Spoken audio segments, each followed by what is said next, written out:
Bom dia! Louvado seja Deus por mais esse dia de vida e muito obrigado pela sua preciosa e agradável companhia. Eu tenho uma palavra de Deus para o seu coração, que vai falar sobre a importância de Jesus Cristo para te conduzir a um lugar de satisfação, de realização, para te arrancar do meio de um mar de problemas e frustrações e colocar no seu coração a realização que você tanto busca e que realmente pode fazer a diferença na sua vida. Como essa palavra vai abençoar a tua vida e a minha vida, eu quero pedir para você ser um instrumento de Deus para abençoar mais vidas. Compartilhe essa palavra, deixe um comentário, isso é muito importante, dê o seu like, inscreva-se no nosso canal e se você quiser ir além e me ajudar muito mais, seja membro, seja assinante do canal Jesus Me Defenda. Se você precisa de Bíblias ou livros, basta você clicar no link que eu deixo aqui na descrição do vídeo, no box de informações, que é o link das livrarias Família Cristã. Sempre com ótimas promoções para você adquirir Bíblias ou livros. Hoje é segunda-feira, dia 16 de dezembro de 2019. Eu sou o Ney Santos e é com muita alegria que eu trago até você, num oferecimento das livrarias Família Cristã, a palavra de hoje. Abra comigo a sua Bíblia na carta aos Colossenses, capítulo 1, vamos ler do 15 ao 20. Este é a imagem do Deus invisível, o primogênito de toda a criação. Pois nele foram criadas todas as coisas, nos céus e sobre a terra, as visíveis e as invisíveis, sejam tronos, sejam soberanias, quer principados, quer potestades, tudo foi criado por meio dele e para ele. Ele é antes de todas as coisas, nele tudo subsiste. Ele é a cabeça do corpo da igreja, ele é o princípio, o primogênito de entre os mortos, para em todas as coisas ter a primazia. Porque aprouve a Deus que, nele, residisse toda a plenitude, e que, havendo feito a paz pelo sangue da sua cruz, por meio dele, reconciliasse consigo mesmo todas as coisas, quer sobre a terra, quer nos céus. Palavras do Senhor, palavras de salvação. De quem será que o apóstolo Paulo está falando quando fala que dele, para ele? De quem será que o apóstolo Paulo está falando? Resposta certa para você que disse Jesus. É Jesus mesmo. O apóstolo Paulo aqui, escrevendo aos Colossenses, ele está transmitindo uma parte do Evangelho de Deus, deixando muito claro que Jesus Cristo é o centro de todas as coisas. E é em Jesus Cristo que todos os cristãos, todos aqueles que almejam agradar a Deus e encontrar salvação, todos têm que depositar toda a sua fé, toda a sua esperança em Jesus. É nele, é em Jesus Cristo que nós devemos confiar, que nós devemos nos dedicar, que nós devemos amar, que nós devemos respirar. Essa é que é a verdade. É Jesus o centro de tudo, o centro de todas as coisas. É Jesus Cristo. E se você quer conhecer a Deus, se você quer ter um vislumbre daquilo que é o Deus Pai, basta olhar nos evangelhos, nas ações, nos gestos, nos discursos de Jesus. Ele é a imagem do Deus invisível. E mais, é importante saber que esse Jesus, sendo o primogênito de toda a criação, ele estava com Deus no momento em que tudo foi criado. Quando a palavra diz: façamos o homem à nossa imagem, conforme a nossa semelhança, os estudiosos dizem que a expressão façamos coloca dentro dela 3 pessoas.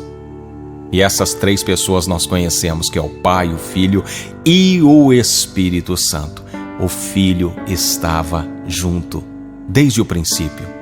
O escritor João, o Evangelho de João, fala sobre isso no começo. No primeiro capítulo, João fala sobre isso.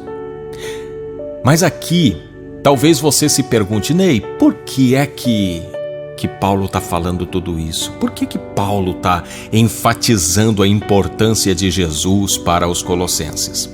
Bem, a igreja de Colossos, depois de implantada, depois que estava alicerçada sobre a rocha que é Cristo e estava caminhando, ela começou, na ausência do apóstolo Paulo, ela começou a receber influências de pessoas que estavam querendo perverter o evangelho, de pessoas que estavam querendo tirar Jesus do centro e colocar um monte de outras coisas, inclusive a prática de leis, inclusive o fardo pesado da lei. Então o apóstolo Paulo necessita de escrever esta carta para poder trazer de volta a lembrança deles a centralidade do evangelho de Jesus. E talvez você se pergunte também: mas Ney, com relação a mim, com relação aos meus anseios, aos meus planos, aos meus sonhos, com relação à minha vida, de que forma essa palavra tem a ver comigo hoje, nessa data, nessa época, no presente século, como diria Paulo? Eu quero dizer para você que essa palavra fala da importância de Jesus Cristo e da honra que nós devemos atribuir a Ele. Por que nós precisamos trazer isso à lembrança? Porque Ele é o único caminho da paz e da eternidade. E nós estamos hoje vendo pessoas de todos os tipos, em todas as religiões, tentando de alguma forma perverter o evangelho, como perverteram lá na igreja de Colossos, querendo fazer com que as pessoas, ao invés de simplesmente abraçarem a fé em Cristo e obedecer a sua palavra, essas pessoas comecem a praticar rituais, essas pessoas comecem a abrir mão de uma coisa ou de outra, essas pessoas comecem a colocar a sua expectativa naquilo que elas podem fazer, porque existe hoje na igreja de Deus, existem pessoas que atuam não mais como pregadores, como arautos do evangelho, mas como palestrantes, motivadores, que às vezes querem fazer o povo acreditar que a força e o poder estão nas decisões deles, estão no pensamento positivo deles, quando não está. A força e o poder nunca saiu da mão de Jesus, nunca saiu da mão de Deus. Toda a autoridade lhe foi dada a quem? A Jesus. Se eu quero desfrutar dessa autoridade, eu tenho que estar com Jesus, eu tenho que estar abraçado com Jesus. Não é a minha capacidade, não é aquilo que eu consigo fazer, não é a minha capacidade de praticar este ato, aquilo outro, que vai poder me colocar na presença de Deus, mas é a minha rendição a Jesus Cristo. Agora, isso é tão simples que as pessoas têm dificuldade de acreditar, e aí ficam indo para tudo quanto é coisa, acreditando em tudo quanto é bobagem que as pessoas ficam falando. Não, que você tem que comprar isso que eu trouxe lá da Terra Santa, você tem que fazer esse ritual, você tem que usar aquela roupa, você tem que guardar esse dia, você tem que fazer aquilo outro, você tem que isso, querendo colocar, além de Jesus, mais um caminhão de práticas, de ritos e de tantas coisas. E pior, tem gente com a capacidade de querer se tornar, no lugar de Cristo, o intercessor. Nós já temos um intercessor à destra de Deus, alguém que conhece a cada um de nós. Se nós devemos firmar a nossa fé, a nossa expectativa, a nossa esperança, é em Jesus. Não é nesse ou naquele líder, não é nessa ou naquela prática, mas é em Jesus Cristo. Parece simples, mas é o Evangelho. O Evangelho é simples, mas de tão simples que é, as pessoas tentam inventar moda, tentam fazer tantas coisas. Alguns por ignorância, outros por mau caratismo, que querem tirar dinheiro dos fiéis, querem explorar a fé ou pelo menos exercer uma autoridade que não lhes foi dada, e eles tentam caçar, eles tentam usar algo que Cristo não deu a eles. Fuja dessas coisas e abrace o Evangelho de Jesus, porque é Ele que vai te dar alegria, é Ele que vai te conduzir à eternidade ao lado de Deus. Só Jesus, solo Cristo e mais nada. Deus de infinita bondade, graça e misericórdia, eu apresento diante de Ti a vida de todos os meus irmãos e irmãs, pessoas que precisam urgentemente de uma intervenção do céu em suas vidas. Há pessoas precisando de cura, outras de libertação, outras de um milagre financeiro, outras de uma restauração na sua família. Seja qual for os pedidos, o Senhor conhece cada um deles. Por isso eu te peço, meu Deus, venha operar milagres na vida dessas pessoas, para a Tua honra e glória, hoje e sempre. Amém. Que Deus te abençoe. Se houver tempo para você ver mais um vídeo, está aqui a indicação de um vídeo que sim, pode abençoar a sua vida. E eu peço que Deus faça um milagre na sua casa hoje.